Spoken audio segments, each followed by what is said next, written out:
Hi everyone and welcome to the complete DSA series, and today we're going to cover one of the most important DSA concepts for placements, which is dynamic programming, that is DP.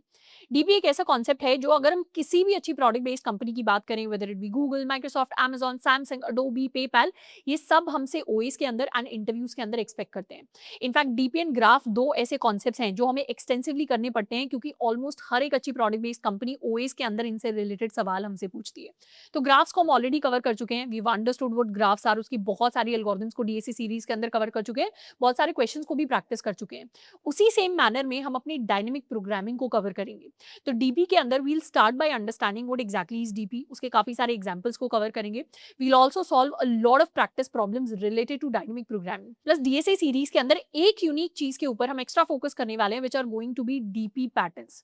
अब DP को सीखने का basic तरीका ये है कि DP समझ लिया क्या है एंड उसके बाद बहुत सारे उसके जो प्रॉब्लम्स हैं उनको मेमोराइज कर लिया.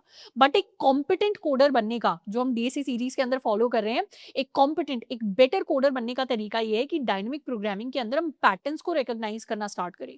क्योंकि डीपी के अंदर अगर हम एक प्रॉब्लम सॉल्व करते हैं, उसका अगर हमें पैटर्न समझ में आ गया तो उसी से रिलेटेड 8 to 10 प्रॉब्लम्स एटलीस्ट ऐसे होते हैं जो सेम पैटर्न के बेसिस पर हम सॉल्व कर सकते हैं. तो जो भी कोडर्स डीपी के अंदर पैटर्न्स को रिकॉग्नाइज कर पाते हैं, वो और भी बेटर तरीके से, ऑप्टिमाइज तरीके से डायनेमिक प्रोग्रामिंग के प्रॉब्लम्स को सॉल्व कर सकते हैं. And that is what we are going to focus on in our DSA series. हम डीपी पैटर्न्स को भी साथ के साथ डिस्कस करते हुए चलेंगे. इनफैक्ट आज के लेक्चर के अंदर भी हम डीपी पैटर्न्स की बात करेंगे. So today's session is the single session that we need to understand what exactly is dynamic programming. So let's start with DP. अब डीपी कुछ स्टूडेंट्स को एक हार्ड टॉपिक लगता है, but in my personal opinion ये बिल्कुल भी difficult topic नहीं है. बस इस टॉपिक को समझने में ऐसा हो सकता है कि हमें थोड़ा सा टाइम लगे, कुछ एग्जांपल्स को हमें ध्यान से सुनना पड़े, प्लस डीपी के काफी सारे क्वेश्चंस को हमें प्रैक्टिस करना पड़ेगा. जैसे रिकर्जन हमने ऑलरेडी किया होगा, तो रिकर्जन कुछ स्टूडेंट्स को स्टार्टिंग में डिफिकल्ट लगता है, पर जब एक बार रिकर्जन के हम क्वेश्चंस को प्रैक्टिस कर लेते हैं, उसका मतलब अच्छे से समझ लेते हैं, उसके बाद रिकर्जन बहुत ईजी लगने लगता है. तो वैसा ही हमें डायनेमिक प्रोग्रामिंग के साथ लगेगा. इनफैक्ट डायनेमिक प्रोग्रामिंग को पढ़ाते हुए my assumption is that we already know what recursion is, क्योंकि डीपी को हम ऑप्टिमाइज्ड रिकर्जन भी कह सकते हैं. ऑप्टिमाइज्ड रिकर्जन इसको क्यों कहते हैं? क्योंकि बहुत सारे ऐसे रिकर्जन के प्रॉब्लम्स होते हैं जो एक्सपोनेंशियल टाइम कॉम्प्लेक्सिटी देते हैं. नॉर्मल रिकर्जन के अंदर हो सकता है कोई प्रॉब्लम सॉल्व हो रही है जिसकी एक्सपोनेंशियल टाइम कॉम्प्लेक्सिटी है, पर इसी सेम प्रॉब्लम को हम डीपी से ऑप्टिमाइज कर सकते हैं, जिससे टाइम कॉम्प्लेक्सिटी हम इतनी ऑप्टिमाइज कर देते हैं कि कुछ केसेस में हमें लीनियर टाइम कॉम्प्लेक्सिटी मिल जाती है. So first of all let's start by understanding what exactly is DP. DP की ऑफिशियल डेफिनेशन देखने से पहले हम उसका एक काफी क्लासिकल एग्जांपल देखेंगे, एंड आई एम श्योर कि इस एग्जांपल से हमें कंप्लीटली समझ में आ जाएगा कि डायनेमिक प्रोग्रामिंग एग्जैक्टली है क्या. तो डीपी को समझने के लिए let's look at the Fibonacci problem. Fibonacci problem हम ऑलरेडी रिकर्जन को करते टाइम सॉल्व कर चुके हैं, उसका कोड भी हम लिख चुके हैं, उसका रेकरेंस रिलेशन भी हम लिख चुके हैं. तो एक बार फिबोनाची को देखते हैं. फिबोनाची के अंदर हमारे पास एक सीक्वेंस होता है, which is a sequence of numbers, जिसको हम फिबोनाची सीक्वेंस कहते हैं. And Fibonacci sequence basically is कि हर नंबर अपने पिछले दो टर्म्स का सम है. Basically this is called the zeroth Fibonacci term. इसको हम फर्स्ट फिबोनाची टर्म कहते हैं. इसी तरीके से second, third and so on हमारे पास पूरी सीक्वेंस आ जाती है. 1 is the sum of 0 and 1, 2 is the sum of 1 and 1, 3 is the sum of 1 and 2, 5 is the sum of 2 and 3. तो इस तरीके से हमारा सीक्वेंस चलते जाता है. तो 8 and 13 का सम हमारे पास 21 आ जाता है.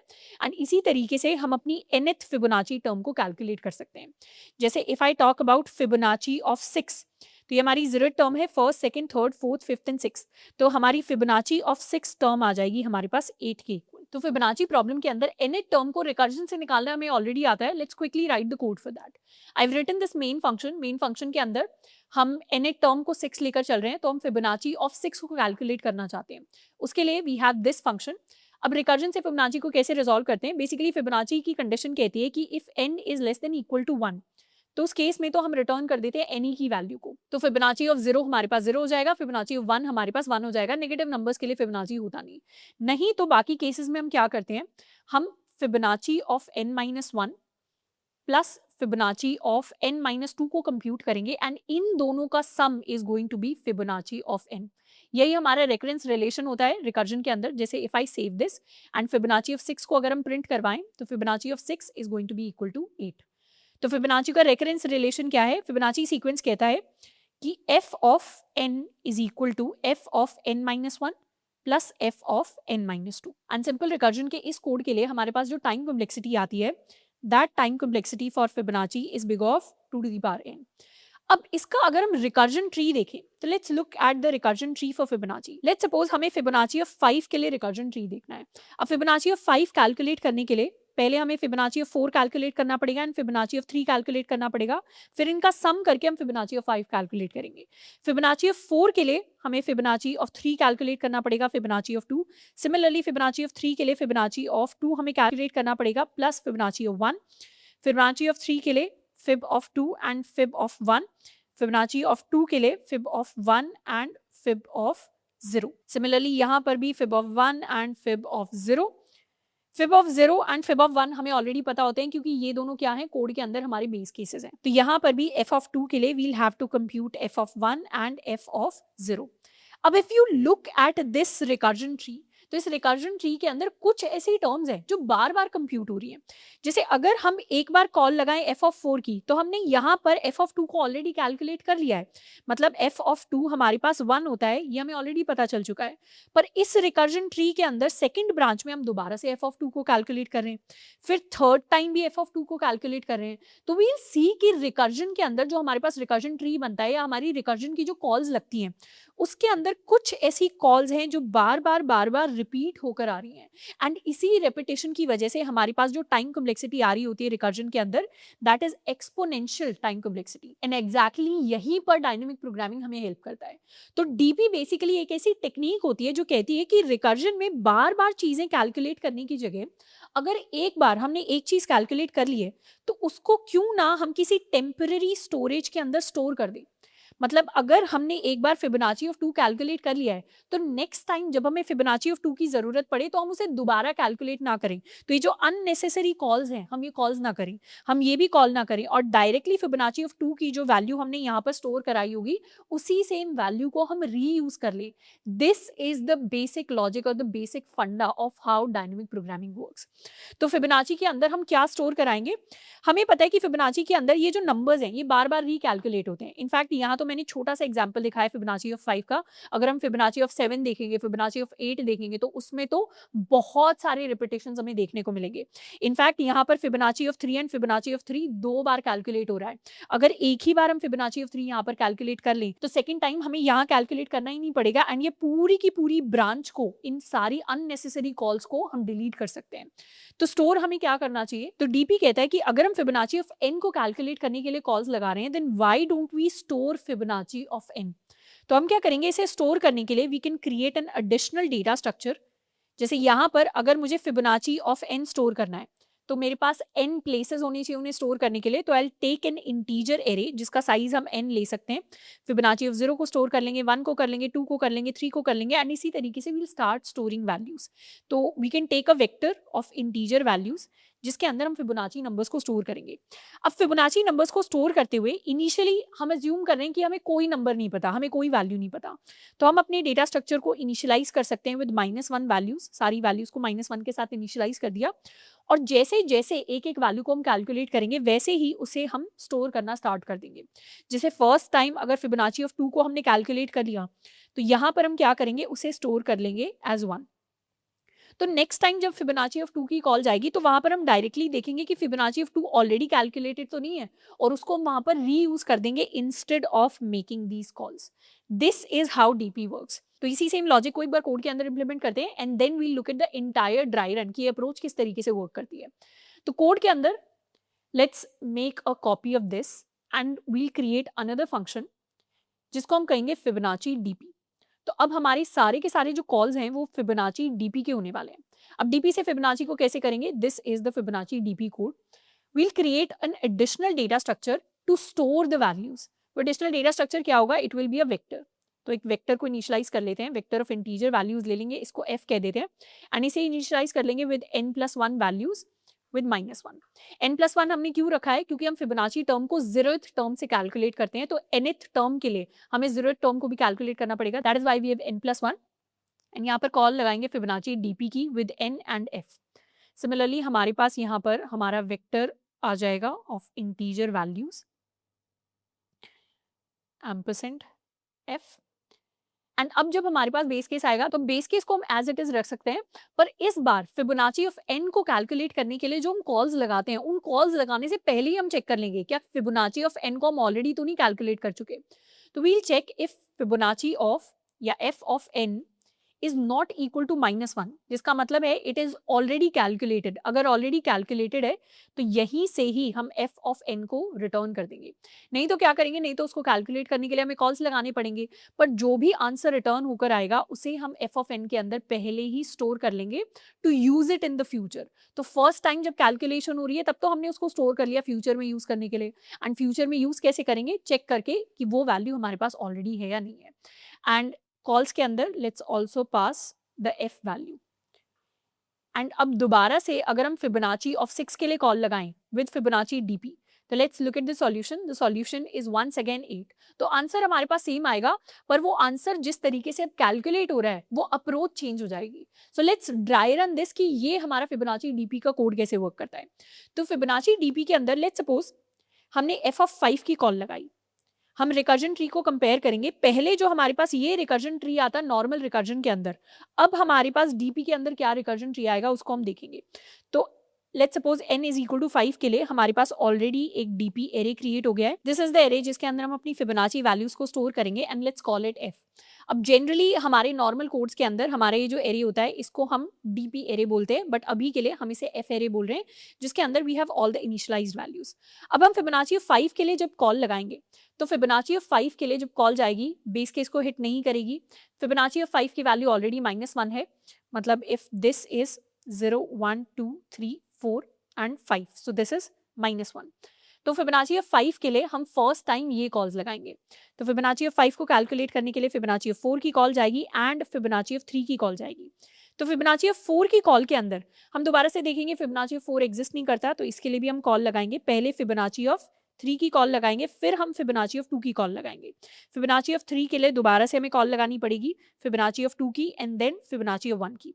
फिबोनाची ऑफ 2 की कॉल के लिए हम जाएंगे इट्स स्टिल -1, तो फिबोनाची ऑफ 2 के लिए हम फिबोनाची ऑफ 1 की कॉल लगाएंगे and second call Fibonacci of 0 की लगाएंगे। अब यहाँ पर हमने अपनी बेस केस को हिट कर दिया है। फिबोनाची ऑफ 1 क्या रिटर्न करेगा, ये हमें 1 रिटर्न करेगा। फिबोनाची ऑफ 0 क्या रिटर्न करेगा, ये भी 1 रिटर्न करेगा। अब F2 पर हम 1 एंड 1 को ऐड करके यहाँ पर कैलकुलेट करेंगे फिबोनाची ऑफ 2 विच इज 1। अब जैसे ही फिबोनाची ऑफ 2 कैलकुलेट हो गया उसे हम फिबोनाची ऑफ 2 के अंदर स्टोर करा देंगे, एफ ऑफ 2 के अंदर। तो एफ ऑफ 2 के अंदर हम यहाँ पर वैल्यू स्टोर करा देंगे विच इज इक्वल टू 1। फिर यहाँ पर यही सेम कॉल रिटर्न होकर ऊपर जाएगी, तो हमारे पास 1 रिटर्न होकर आएगा। 1 जब रिटर्न होकर आएगा तो फिबोनाची ऑफ 3 के पास यहाँ से 1 आया एंड फिबोनाची ऑफ 1 से भी हमारे पास 1 आया। तो फिबोनाची ऑफ 3 क्या कैलकुलेट करेगा, Fibonacci of 3 will now be equal to 2। तो फिबोनाची ऑफ 3 के लिए हम 2 को अपडेट कर देंगे एंड उसके बाद we'll return the same value. तो सेम वैल्यू के अंदर 2 को रिटर्न करेंगे। फिबोनाची ऑफ 4 के पास लेफ्ट से तो 2 आ गया, राइट से क्या आना चाहिए, फिबोनाची ऑफ 2 आना चाहिए। अब यहाँ पर हमें चेंज नोटिस करना है, this is the most important point.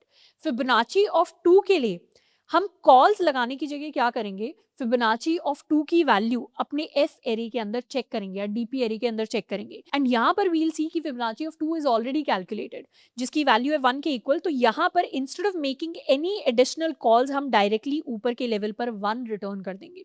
तो अब हमारे पास फिबोनाची ऑफ 4 के लिए 2 एंड 1 आ गया, तो इसकी वैल्यू कैलकुलेट हो जाएगी which is going to be equal to 3 and इसी सेम वैल्यू को यहाँ पर हम अपडेट कर देंगे which will be equal to 3। तो फिबोनाची ऑफ 5 के पास लेफ्ट से तो 3 आ गया, राइट से फिबोनाची ऑफ 3 चाहिए, पर फिबोनाची ऑफ 3 हमने ऑलरेडी कैलकुलेट कर लिया है, तो इसकी एडिशनल ये जो कॉल्स लगी थी ये कॉल्स हमें लगाने की जरूरत नहीं है। इन कॉल्स की जगह डायरेक्टली हम क्या करेंगे, ऊपर वाले लेवल को रिटर्न कर देंगे Fibonacci of 3 which is equal to 2 and Fibonacci of 5 को कैलकुलेट कर लेंगे हम with the help of 3 and 2।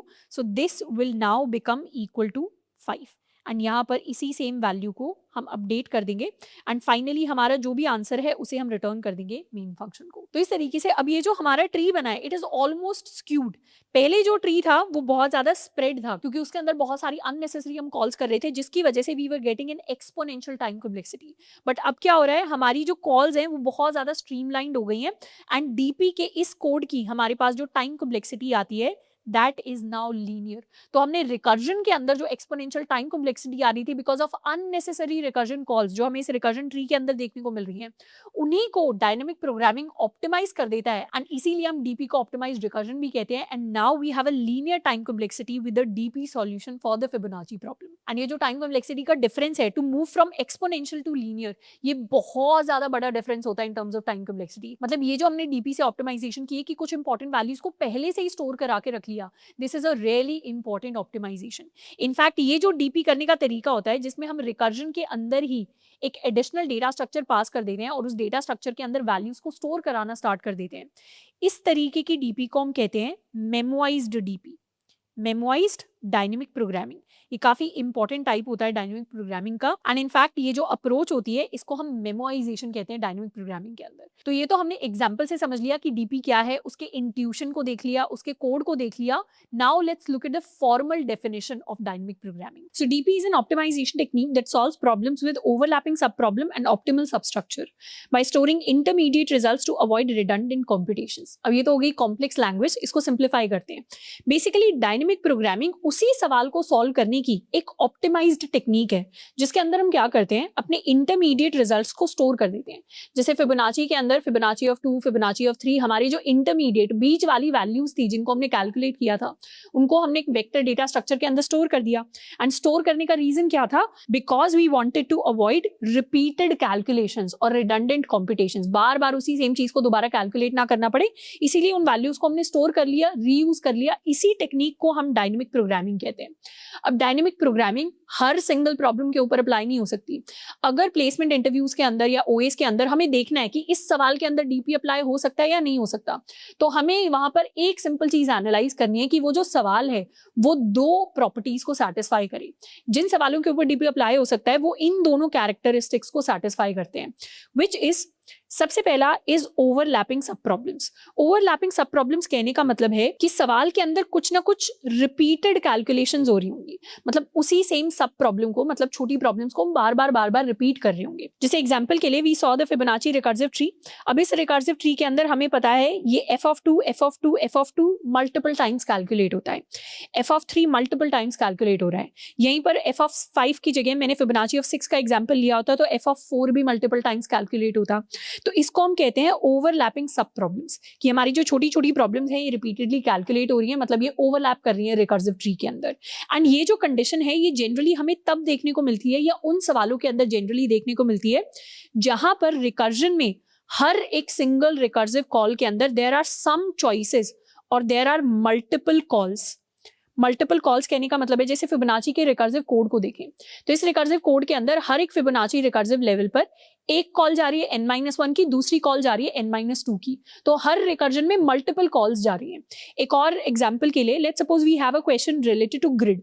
Grid के अंदर हम किसी भी सेल पर खड़े हैं और हर सेल पे हमारे पास 4 चॉइसेस हैं, चॉइसेस आ गई, या तो हम टॉप जा सकते हैं, बॉटम जा सकते हैं, लेफ्ट जा सकते हैं, राइट जा सकते हैं। तो इस सवाल के अंदर अगर हम रिकर्जन को अप्लाई कर रहे हैं तो एक कॉल टॉप की जाएगी, एक बॉटम की जाएगी, एक लेफ्ट की जाएगी, एक राइट की जाएगी, तो 4 डिफरेंट कॉल्स जाएंगी हर एक सिंगल रिकर्जन के लेवल पे।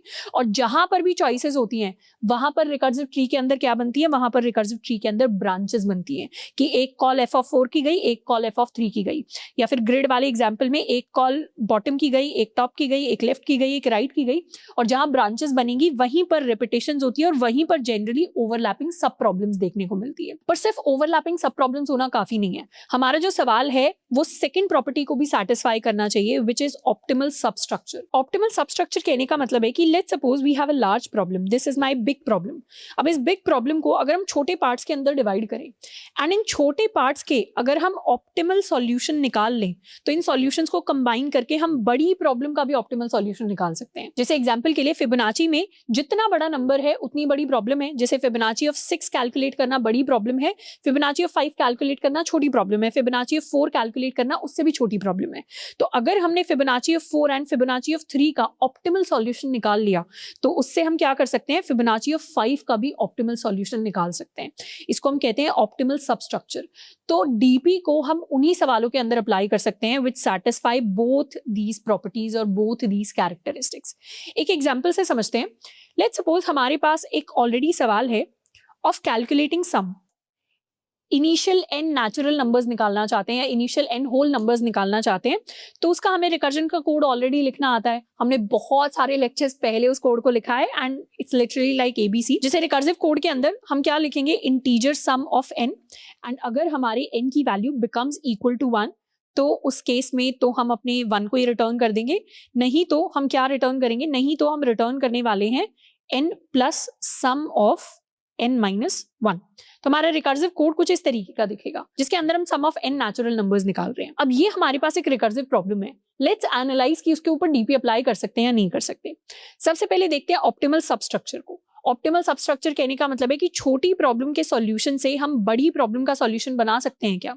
अब यहाँ पर छोटी प्रॉब्लम क्या है, अगर n स्मॉल होगा तो प्रॉब्लम छोटी होगी, n बड़ा होगा तो प्रॉब्लम बड़ी होगी। मतलब अगर हम सम ऑफ 2 निकाल लें तो उसके अंदर क्या हम 3 को ऐड करें तो हमारे पास सम ऑफ 3 आ जाएगा, डेफिनेटली आ जाएगा। मतलब इस सवाल के अंदर अगर हमारे पास ऑलरेडी सम ऑफ 2 की वैल्यू है तो उसमें सिंपली हम क्या ऐड करें, 3 को ऐड करें तो हमारे पास सम ऑफ 3 की वैल्यू आ जाएगी, जिसका मतलब है छोटी प्रॉब्लम के सॉल्यूशन से हम बड़ी प्रॉब्लम का सॉल्यूशन निकाल सकते हैं।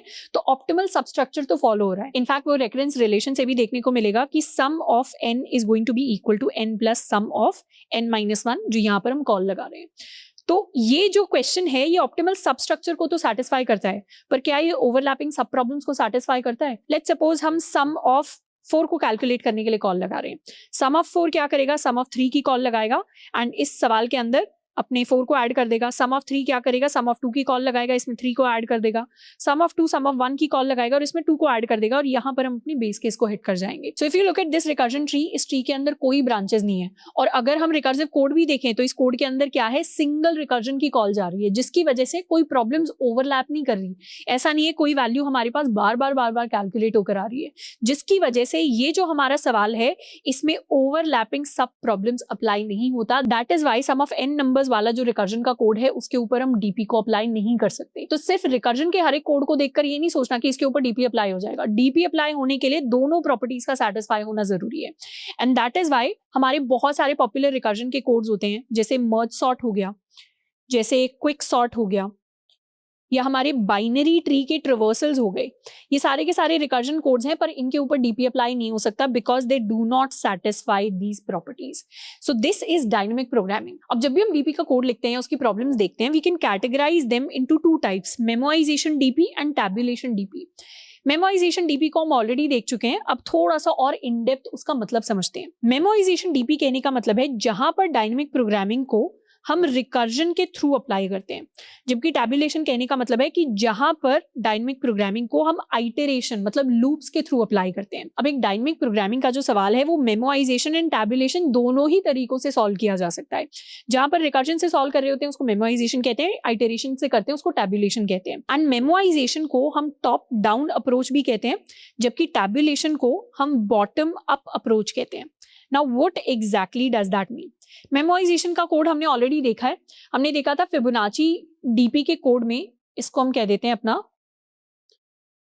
मेमोराइजेशन का कोड। इस मेमोराइजेशन कोड के अंदर हमारे पास रिकर्जन का कोड है, and if you look at it closely, सबसे पहले जो हमने कॉल लगाई है फिबोनाची डीपी के अंदर जो वैल्यू कैलकुलेट करने के लिए, वो फिबोनाची ऑफ n की कॉल है। तो पहले हमारी फिबोनाची ऑफ n की कॉल जा रही है, उसके बाद फिबोनाची n-1 की कॉल जा रही है, फिबोनाची n-2 की कॉल जा रही है, यहाँ पे फिबोनाची n-2 की कॉल जाएगी, फिबोनाची n-3 की कॉल जाएगी। तो हम बड़ी प्रॉब्लम से नीचे नीचे जाते जाते छोटी प्रॉब्लम की तरफ जा रहे हैं, क्योंकि फिबोनाची के अंदर जितनी बड़ी n की वैल्यू होगी उतनी बड़ी प्रॉब्लम होगी, जितनी छोटी n की वैल्यू होगी उतनी छोटी प्रॉब्लम होगी। सो सबसे बड़ी प्रॉब्लम है फिबोनाची ऑफ n, यानी अगर n की वैल्यू 6 है तो Fibonacci of 6 is the biggest problem, फिर फिबोनाची ऑफ 5 आएगा, फिर फिबोनाची ऑफ 4 आएगा। तो टॉप से हम डाउन की तरफ जा रहे होते हैं रिकर्जन में। दैट इज वाई मेमोराइजेशन को हम कहते हैं टॉप डाउन अप्रोच, जबकि टैबुलेशन में हम क्या करते हैं, टैबुलेशन में हम बॉटम अप फॉलो करते हैं। बॉटम अप कहने का मतलब है कि सबसे पहले हम सबसे छोटी प्रॉब्लम को सॉल्व करेंगे, उससे स्टार्ट करेंगे। तो फिबोनाची में सबसे छोटी प्रॉब्लम होती है f ऑफ 0 की फिबोनाची ऑफ 0 कैलकुलेट कर लिया, फिबोनाची ऑफ 1 कैलकुलेट कर लिया, इससे हमारे पास फिबोनाची ऑफ 2 आ गया। अब फिबोनाची ऑफ 2 ऑलरेडी कैलकुलेट हो गया, फिबोनाची ऑफ 1 हमारे पास ऑलरेडी था, इससे हमारे पास फिबोनाची ऑफ 3 आ गया। तो इसीलिए इसको हम कहते हैं बॉटम अप अप्रोच। अब ये तो हो गई हमारी थ्योरी, अब इसको प्रैक्टिकली अप्लाई करके देखते हैं। फिबोनाची की प्रॉब्लम को सॉल्व करने के लिए वीव ऑलरेडी सीन कि मेमोराइजेशन डीपी का कोड कैसा दिखेगा। अब बात करते हैं कि टैबुलेशन डीपी का कोड सेम प्रॉब्लम को सॉल्व करने के लिए कैसा दिखेगा। तो let's solve Fibonacci with tabulation. अच्छा, जब भी हम टैबुलेशन की बात करते हैं, जैसे इससे पहले हमने मेमोराइजेशन की बात की, मेमोराइजेशन से हम ऑलरेडी मतलब रिकर्जन के कोड से फिबोनाची को सॉल्व कर चुके हैं। तो मेमोराइजेशन में क्या होता था, मेमोराइजेशन में हम रिकर्जन को यूज करते हैं प्लस उसके साथ में हम कुछ ना कुछ स्टोरेज यूज करते हैं, मतलब इंटरमीडिएट रिजल्ट्स को, इस वेक्टर को, वैल्यू को स्टोर कराते हैं। टैबुलेशन के अंदर हम क्या करते हैं, टैबुलेशन के अंदर हमारे पास एक तो लूप्स होते हैं, we have iteration plus we also have this storage. तो अब रिकर्जन कोड के अंदर स्टोर कराने की जगह हम लूप्स की फॉर्म में अपनी वैल्यूज को स्टोर कराना स्टार्ट करेंगे। इनफैक्ट इसको हम याद रख सकते हैं कि मेमोराइजेशन का मतलब है रिकर्जन के अंदर हम कुछ ना कुछ मेमोरी ऐड कर रहे हैं, जबकि टैबुलेशन का मतलब है कि सारे जो अपने कैलकुलेशंस है वो हम एक टेबल के ऊपर कर रहे हैं। This table could be a 1D array, this table could be a 2D array, मतलब हमारे पास कोई मैट्रिक्स हो सकती है तो इसको हम 1D डीपी कह देते हैं, इसको हम 2D डीपी कह देते हैं, हमारे पास 3D डीपी भी होता है। तो बेसिकली टैबुलेशन के अंदर हम टेबल के ऊपर अपनी कैलकुलेशंस करते हैं in the form of a loop. अब किसी भी डीपी क्वेश्चन को अगर हम टैबुलेशन से सॉल्व करना चाहते हैं तो उसके 3 स्टेप्स होते हैं। फर्स्ट स्टेप होता है डिफाइन द डेटा स्ट्रक्चर। हम क्या करते हैं, डिसाइड करते हैं कि कौन से डेटा स्ट्रक्चर के अंदर हम अपने रिजल्ट्स को स्टोर करना चाहते हैं। जैसे फॉर एग्जांपल अभी हमारे पास प्रॉब्लम है फिबोनाची की, तो फिबोनाची के अंदर हमें पता है कि हमें nth फिबोनाची कैलकुलेट करना है, यानी वो n कुछ भी हो सकता है। लेट्स सपोज हमें फिबोनाची ऑफ 5 कैलकुलेट करना है, पर उसके लिए फिबोनाची ऑफ 4 भी करना पड़ेगा, 3 भी करना पड़ेगा, 2 भी करना पड़ेगा। तो बेसिकली हमें मल्टीपल फिबोनाची ऑफ i की वैल्यूज को कंप्यूट करना पड़ेगा। तो हमें डिसाइड करना पड़ेगा ये बीच वाली जो इंटरमीडिएट रिजल्ट्स हैं, फिबोनाची ऑफ i वैल्यूज हैं, इनको हम कैसे डेटा स्ट्रक्चर के अंदर स्टोर कराएंगे। क्या वो डेटा स्ट्रक्चर एक एरे होगा, क्या वो डेटा स्ट्रक्चर एक 2D एरे होगा, what exactly is it going to be. अब फिबोनाची एक सिंगल वैल्यू होती है तो उसको हम अपने एक सिंपल एरे या सिंपल वेक्टर के अंदर स्टोर करा सकते हैं। तो जो डेटा स्ट्रक्चर हम यूज करेंगे that will be a vector और एन एरे। तो इस तरीके से हम एक डीपी नाम का एरे ले सकते हैं जिसके अंदर हमारे पास मल्टीपल इंडेक्स हैं एंड हर एक इंडेक्स वैल्यूज पर हम कुछ ना कुछ वैल्यू को स्टोर कराएंगे। अब जब हम डेटा स्ट्रक्चर को डिसाइड करते हैं या उसको चूज करते हैं, उसके साथ में we also have to assign some meaning. हमें कुछ ना कुछ मीनिंग उस डेटा स्ट्रक्चर के सेल्स को असाइन करना होता है कि अगर एरे है तो एरे के हर एक इंडेक्स पे हम एग्जैक्टली स्टोर क्या करेंगे, या अगर मैट्रिक्स है तो मैट्रिक्स के हर एक सेल पर हम एग्जैक्टली स्टोर क्या करेंगे। हमें पता है अपने फिबोनाची सवाल के अंदर हर एक डीपी एरे का जो ith इंडेक्स होगा वहां पर हम फिबोनाची ऑफ i की वैल्यू को स्टोर करेंगे। मतलब 0th इंडेक्स पर फिबोनाची ऑफ 0 आएगा, यहाँ फिबोनाची ऑफ 1 आएगा, फिबोनाची ऑफ 2 आएगा, फिबोनाची ऑफ 3 आएगा एंड इस तरीके से। तो ये क्लैरिटी सबसे पहले हमें लेनी होती है। उसके बाद based on this second step हमारे पास होता है कि हम सबसे पहले अपने डीपी एरे को इनिशियलाइज करते हैं विद द स्मॉलेस्ट आंसर। जो भी हमारे पास स्मॉलेस्ट आंसर अवेलेबल है, स्मॉलेस्ट प्रॉब्लम का ऑप्टिमल सॉल्यूशन जो हमें ऑलरेडी पता होता है मेजॉरिटी केसेस में, उसके साथ इनिशियलाइज करते हैं। जैसे फिबोनाची के केस में जितनी बड़ी n की वैल्यू होगी उतना बड़ा प्रॉब्लम होगा, जितनी छोटी n की वैल्यू होगी उतनी छोटी प्रॉब्लम होगी। तो n की वैल्यू अगर 1000 है तो that is a big problem, n की वैल्यू 100 है तो उससे छोटी प्रॉब्लम है, 10 है तो और छोटी प्रॉब्लम है, 1 है तो और छोटी प्रॉब्लम है। तो सबसे smallest possible value of n Fibonacci के अंदर क्या होगी, that is going to be 0 and 1। तो फिबोनाची ऑफ 0 and 1 सबसे स्मॉलेस्ट प्रॉब्लम हो सकती है फिबोनाची के सवाल में, और ये ऐसी वैल्यूज हैं जिनका सॉल्यूशन हमें ऑलरेडी पता होता है। तो फिबोनाची ऑफ 0 की वैल्यू हो जाएगी 0 के इक्वल, फिबोनाची ऑफ 1 की वैल्यू हो जाएगी 1 के इक्वल, ये हमें ऑलरेडी पता होता है। बाकी वैल्यूज चाहे ना पता हो, हमें नहीं पता फिबोनाची ऑफ 4 क्या है, हमें नहीं पता फिबोनाची ऑफ 5 क्या है, पर ये दो वैल्यूज सबको पता होती है। तो जो भी स्मॉलेस्ट वैल्यू है जिसका सॉल्यूशन ऑलरेडी हमें पता होता है उसको हम अपनी डेटा स्ट्रक्चर के अंदर इनिशियलाइज कर देते हैं। एंड उसके बाद आता है the final step which is the most important step, that is to start solving the problem from small to big। मतलब सबसे छोटा सॉल्यूशन जहां पर है उसको धीरे धीरे सॉल्व करना स्टार्ट करना है और बड़ी प्रॉब्लम की तरफ जाना है।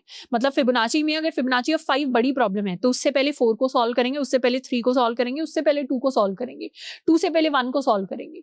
तो इस तरीके से हम स्मॉल टू बिग की डायरेक्शन में जाते हैं, मतलब लूप 0 से n तक लगाते हैं एंड अपनी बड़ी प्रॉब्लम्स को सॉल्व करते हुए चले जाते हैं। So let's write the pseudo code for Fibonacci. Tabulation DP के अंदर फिबोनाची का सूडो कोड क्या होगा, लेट्स सपोज हमारे पास हमारा डीपी एरे ऑलरेडी है जिसके अंदर हमने इन दो वैल्यूज को इनिशियलाइज कर दिया है। तो स्मॉल से बिग की तरफ सॉल्व करने का मतलब है कि हम एक लूप चलाएंगे for i is equal to 2 से इसको स्टार्ट कर सकते हैं क्योंकि 0 and 1 वैल्यूज हमें ऑलरेडी पता है। i इज इक्वल टू 2 से स्टार्ट करेंगे, i less than equal to n तक जाएंगे, i को कर देंगे प्लस प्लस। लेट्स सपोज हमारी जो n की वैल्यू गिवन है that is equal to 5 and हर बार हमें क्या करना है, अपने डीपी ऑफ आई को कैलकुलेट करना है। डीपी ऑफ आई क्या होना चाहिए? Fibonacci of i. Fibonacci of i क्या होता है? फिबोनाची ऑफ आई होता है Fibonacci of i -1 plus Fibonacci of i -2। इतनी अंडरस्टैंडिंग हमें ऑलरेडी है, तो हम कह देंगे कि DP of i will always be equal to DP of i -1 plus DP of i -2। And ये जो डायनेमिक प्रोग्रामिंग या डीपी मैंने जो डेटा स्ट्रक्चर का नाम दिया है, जनरली टैबुलेशन कोड में हम डीपी 1D एरे को भी कह सकते हैं, 2D एरे को भी कह सकते हैं। So this is a general data structure that we are using. तो इसके अंदर हमारी फिबोनाची वैल्यूज कैलकुलेट हो जाएंगी and this is the single loop that we need to write. तो फाइनली हमारा जो लास्ट आंसर है वो कहां पर होगा? वो हमारे डीपी ऑफ n के अंदर जाकर स्टोर हो जाएगा। So let's dry run this. 0 and 1 हमारे पास ऑलरेडी है। फर्स्ट कॉल अगर हमारी 2 की जाएगी तो फिबोनाची ऑफ 2 के लिए Fibonacci of 1 and Fibonacci of 0 की वैल्यू देखी जाएगी। फिबोनाची ऑफ 1 एंड 0 की वैल्यूज है 0 एंड 1, तो यहाँ पर हमारे पास फिबोनाची ऑफ 2 कैलकुलेट होकर आ जाएगा विच इज इक्वल टू 1। फिर हमारी i इज इक्वल टू 3 की कॉल जाएगी। i इज इक्वल टू 3 के लिए 2 एंड 1 को देखेंगे, तो 2 एंड 1 के लिए वैल्यूज हैं 2, वो आ जाएगा हमारे पास। फिर फिबोनाची ऑफ 4 की कॉल जाएगी। फिबोनाची ऑफ 4 के लिए फिबोनाची ऑफ 3 एंड 2 को देखेंगे, तो 3 एंड 2 को देखेंगे तो we'll get the value 3। Fibonacci of 5 की कॉल जाएगी तो उसके लिए हम 4 एंड 3 को देखेंगे। 4 एंड 3 की वैल्यूज को देखेंगे, the value is going to be 5। तो फाइनली हमारे पास आंसर रिटर्न होकर आ जाएगा 5 के इक्वल। एंड इस तरीके से हमारा टैबुलेशन का कोड वर्क करता है। तो डीपी शुरुआत में सुनने में खतरनाक लगता है dynamic programming, but is actually very simple. या तो हम डीपी के अंदर रिकर्जन कर रहे होते हैं और रिजल्ट्स को किसी डेटा स्ट्रक्चर के अंदर स्टोर कराते हैं, या इस तरीके का सिंपल आइटरेशन का लूप्स का लॉजिक लिखते हैं और अपने आंसर को किसी ना किसी डेटा स्ट्रक्चर के अंदर स्टोर कराते हैं। That is exactly what dynamic programming is. तो एक बार इस टैबुलेशन लॉजिक को भी कोड के अंदर कन्वर्ट करते हैं। Let's create a new function, let's call it Fibonacci DP code with tabulation. तो टैबुलेशन के अंदर let's create a function Fibonacci tabulation DP, जिसके अंदर हमारे पास इंटीजर n वैल्यू आएगी एंड हमारा ये जो वेक्टर है इसे हम यहीं पर इनिशियलाइज कर लेंगे।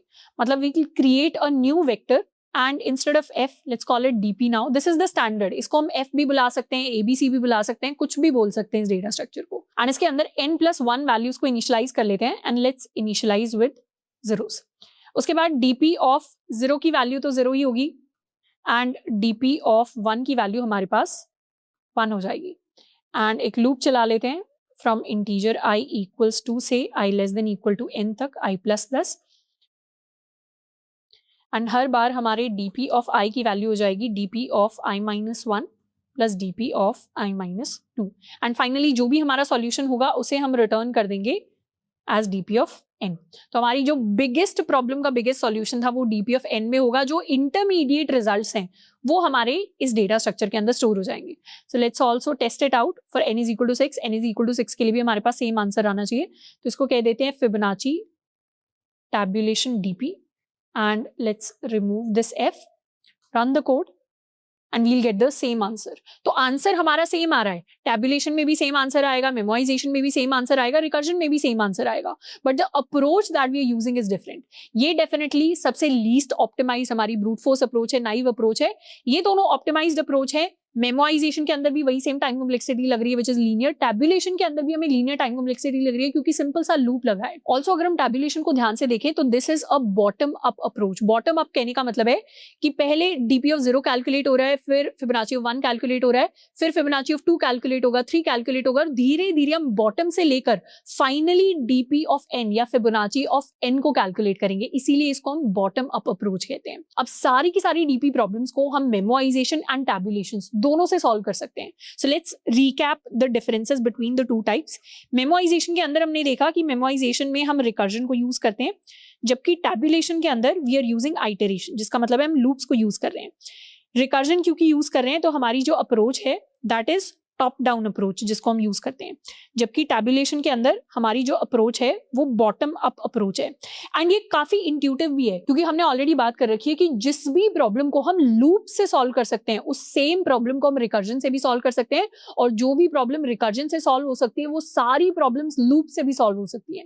दैट इज वाई डीपी के अंदर जो प्रॉब्लम मेमोराइजेशन से हो सकती है वो टैबुलेशन से भी हो सकती है, जो टैबुलेशन से हो सकती है वो मेमोराइजेशन से भी हो सकती है। अब इंटरव्यूज के अंदर हमें मेमोराइजेशन, टैबुलेशन दोनों का कोड नहीं लिखना होता। इंटरव्यूज के अंदर एक प्रॉब्लम को सॉल्व करने के लिए हमें दोनों में से कोई एक ही कोड लिखना होता है। एंड जनरली जो ज्यादा इंट्यूटिव कोड होता है, जो स्टूडेंट्स को जनरली ज्यादा हिट करता है, that is actually the memorisation code. क्योंकि बहुत सारी प्रॉब्लम्स को हम रिकर्जन से सॉल्व करना ऑलरेडी जानते हैं, बस रिकर्जन के अंदर क्या करना है, थोड़ा सा स्टोरेज ऐड करना है, एक एडिशनल डेटा स्ट्रक्चर लेना है, एंड हम इजीली अपने ब्रूट फोर्स कोड को मेमोराइज कर सकते हैं। लेकिन फिर भी मैं आपको बोलूंगी, इवन दो आपको मेमोराइजेशन ज्यादा इंट्यूटिव लगता है, पर फिर भी आपको टैबुलेशन को ज्यादा प्रैक्टिस करना है। क्योंकि कोशिश करनी है कि हमारे एटलीस्ट ओएस के अंदर तो हम टैबुलेशन को ज्यादा प्रेफर करें एज कंपेयर टू मेमोराइजेशन। और उसका रीजन क्या है? रीजन ये है कि टैबुलेशन के अंदर भी एक स्टोरेज यूज होता है, which is the DP array. इसको एक बार डीपी एरे या 2D एरे कह देते हैं, एंड इसके अंदर भी हम अपने डीपी एरे को यूज करते हैं। बट द प्रॉब्लम इज कि मेमोराइजेशन के अंदर साथ में हमारे पास रिकर्जन स्टैक भी यूज होता है, जिसकी वजह से कुछ स्पेसिफिक प्रॉब्लम्स के अंदर हमारे पास स्टैक ओवरफ्लो की कंडीशन आ सकती है। तो to avoid the stack overflow condition, and stack का एक एडिशनल ओवरहेड होता है मेमोरी के अंदर, हम क्या कर सकते हैं, हर सवाल के सॉल्यूशन के लिए टैबुलेशन को प्रेफर कर सकते हैं। अब इनिशियल के जो 10-15 प्रॉब्लम्स होंगे उसमें डेफिनेटली टैबुलेशन स्टार्टिंग में इंट्यूटिवली हमें हिट नहीं करेगा। तो शुरू के जो हमारे 10 to 15 प्रॉब्लम्स होंगे डायनेमिक प्रोग्रामिंग के, उसमें शुरुआत में हम मेमोराइजेशन का सवाल लिख सकते हैं, और फिर मेमोराइजेशन वाला जो आंसर है उसको टैबुलेशन में कन्वर्ट करने की कोशिश कर सकते हैं। तो इससे हमारी धीरे धीरे प्रैक्टिस हो जाएगी। तो at the end you will and up practicing about 50 to 60 different problems of dynamic programming। तो धीरे धीरे हमें जो टैबुलेशन का कोड है वो भी इंट्यूटिवली हिट करना स्टार्ट हो जाएगा। ऑल्सो इंटरव्यूज के अंदर, इन ओएस के अंदर, या तो हम मेमोराइजेशन का कोड लिखेंगे या टैबुलेशन का कोड लिखेंगे, पर दोनों ही हमें बहुत अच्छे से समझ में आते हो और अच्छे से हम उनको हर एक प्रॉब्लम के लिए लिख पाए। इसीलिए initially in the DSA series हम प्रॉब्लम्स को सॉल्व करने के लिए मेमोराइजेशन एंड टैबुलेशन दोनों सॉल्यूशंस को डिस्कस करेंगे। आपको करना इवेंचुअली इंटरव्यूज में जाके एक ही है, पर हमारी अंडरस्टैंडिंग सॉलिड बिल्ड हो, इसीलिए हम दोनों को डिस्कस करेंगे, ताकि इंटरव्यूज के अंदर जो भी हमें पहले हिट करे हम उससे अपने सवाल को सॉल्व कर पाए। So to summarize, initial 10 to 20 problems के लिए मेमोराइजेशन एंड टैबुलेशन दोनों को प्रैक्टिस करना है, बट इवेंचुअली हमें जो सॉल्यूशंस हैं वो टैबुलेशन की तरफ शिफ्ट करने हैं। अब क्या मेमोराइजेशन को हम कभी प्रेफर नहीं करते? It's not like that. Generally DP on graphs के काफी सारे सवाल होते हैं जिसके अंदर हम जनरली मेमोराइजेशन को ज्यादा प्रेफर करते हैं। इसके भी हम कुछ एग्जांपल्स आगे सीरीज के अंदर देखेंगे, जहां पर बेसिकली हम इनवैलिड स्टेट्स को अवॉइड करना चाहते हैं। टैबुलेशन बाय डिफॉल्ट क्या करता है, सारी पॉसिबल स्टेट्स के लिए आंसर कैलकुलेट करेगा, चाहे वो स्टेट्स हमारी इनवैलिड स्टेट्स ही क्यों ना हो। जबकि मेमोराइजेशन क्या करता है, सिर्फ रीचेबल स्टेट्स के लिए सॉल्यूशन को कैलकुलेट करता है। अब ये रीचेबल स्टेट्स क्या है, इनवैलिड स्टेट्स क्या है, टैबुलेशन कैसे सारी स्टेट्स के लिए आंसर कैलकुलेट करता है, ये हमें इन डेप्थ समझ में आएगा आगे आने वाले लेक्चर्स के अंदर, जिसमें हम प्रॉपर अपने डीएसए प्रॉब्लम्स को प्रैक्टिस करेंगे। So don't worry about it, but this is what dynamic programming memorization, dynamic programming tabulation is. And now let's come to one of the most important part of today's lecture, which are DP patterns. Dynamic programming के अंदर कुछ particular सवाल ऐसे होते हैं जो सिर्फ individual questions नहीं होते, वो अपने आप में पैटर्न्स हैं, जिनके बेसिस पर 8 से 10 सवाल और निकलते हैं जो सेम लॉजिक फॉलो करते हैं। एंड अगर हम सिर्फ इन सवालों को प्रैक्टिस कर लें तो एटलीस्ट हमारे 70 to 80 different types of problems cover हो जाते हैं, क्योंकि इनमें से हर एक इंडिविजुअल प्रॉब्लम्स के सिमिलर एटलीस्ट हमारे 10 to 12 प्रॉब्लम्स होते हैं जो सेम ही लॉजिक पर, जिनका हमें आंसर कैलकुलेट करना होता है। तो इसके अंदर हमारे पास 1D डीपी आ जाता है, जिसका क्लासिकल एग्जाम्पल आज हमने कवर किया है, विच इज फिबोनाची प्रॉब्लम। हमारे पास नैपसैक होता है, longest common subsequence and longest increasing subsequence, Catalan number होता है, ग्रिड डीपी होता है, मैट्रिक्स चेन मल्टीप्लिकेशन होता है, जिसको शॉर्ट में हम एमसीएम कहते हैं। So these are some of the important DP patterns जो प्लेसमेंट्स के लिए जरूरी है। इसके साथ में there are also additional DP patterns, जैसे पैलिंड्रोम डीपी हो गया, डीपी ऑन ट्रीज हो गया, बिटमास डीपी हो गया, स्टेट मशीन डीपी हो गया। पर मेजॉरिटी जो प्लेसमेंट्स में हमारे पास सवाल आएंगे वो सवाल इन पर्टिकुलर पैटर्न से आ रहे होंगे। मतलब अगर सिर्फ इन पर्टिकुलर पैटर्न्स को और इनसे रिलेटेड जो कुछ और हमारे प्रैक्टिस प्रॉब्लम्स हैं उनको हमने अच्छे से सॉल्व कर लिया, तो एटलीस्ट हमारी 80 to 85% प्रॉब्लम्स जो इंटरव्यूज के अंदर पूछी जाती हैं डायनेमिक प्रोग्रामिंग से रिलेटेड, वो हमारी बढ़िया तरीके से कवर हो जाएंगी। उसके साथ में ये भी कुछ पैटर्न्स होते हैं, some of them are not just for placements, इनमें से कुछ पैटर्न्स हमारे कंपेटिटिव प्रोग्रामिंग के लिए भी होते हैं। So we will also cover some of them in the DSA series. If I show you an example, तो ये कुछ पर्टिकुलर सेट ऑफ प्रॉब्लम्स हैं जो हमारे इंडिविजुअल डीपी पैटर्न्स पर बेस्ड हैं। जैसे अगर हम 1D डीपी का एग्जांपल लें, तो फिबोनाची का जो लॉजिक फॉलो होता है मेमोराइजेशन के अंदर, टैबुलेशन के अंदर, उसी सेम लॉजिक पर ही क्लाइंबिंग स्टेयर्स को सॉल्व कर सकते हैं, उसी सेम लॉजिक पे हाउस थीफ सॉल्व होता है, उसी सेम पैटर्न पे फ्रॉग जंप हो गया, मिनिमम जंप्स विद के स्टेप्स हो गया, ये सारे क्वेश्चन सिमिलर लॉजिक फॉलो करते हैं। सिमिलरली नैपसैक का जो पैटर्न है, उसी सेम पैटर्न पर ये सारे प्रॉब्लम सॉल्व होते हैं, कैटलान नंबर पर ये सारे प्रॉब्लम सॉल्व होते हैं, ग्रिड डीपी के सारे सवाल हैं, लॉन्गेस्ट कॉमन सब सीक्वेंस के बेसिस बेसिस पर हम लॉन्गेस्ट इंक्रीजिंग सब सीक्वेंस भी निकाल सकते हैं, एडिट डिस्टेंस को भी सॉल्व कर सकते हैं, बॉक्स स्टैकिंग भी है, लॉन्गेस्ट बाइटोनिक सब सीक्वेंस भी होता है, एमसीएम मैट्रिक्स चेन मल्टीप्लिकेशन, इसको हम दूसरे टर्म्स में अपना इंटरवल डीपी पैटर्न भी कहते हैं। तो इसके बेसिस पर we have all of these problems. अब मैंने यहाँ पर हर एक सिंगल पैटर्न के आपको सिर्फ 5 प्रॉब्लम्स दिखाए हैं, पर इन्हीं जैसे और भी काफी सारे प्रॉब्लम्स हैं जो इन पैटर्न्स के अंदर आते हैं। जैसे एक रॉड कटिंग का सवाल होता है, रॉड कटिंग का जो सवाल है that is a direct variation of the knapsack problem. तो इसी सेम लॉजिक पर ये सवाल भी सॉल्व होता है एंड इस तरीके के काफी सारे डिफरेंट सवाल हैं जो हमें देखने को मिलेंगे। तो हमारी डीपीडीएसए सीरीज के अंदर हमारा फोकस कैसे होगा, we'll first start by understanding the core logic of a DP pattern.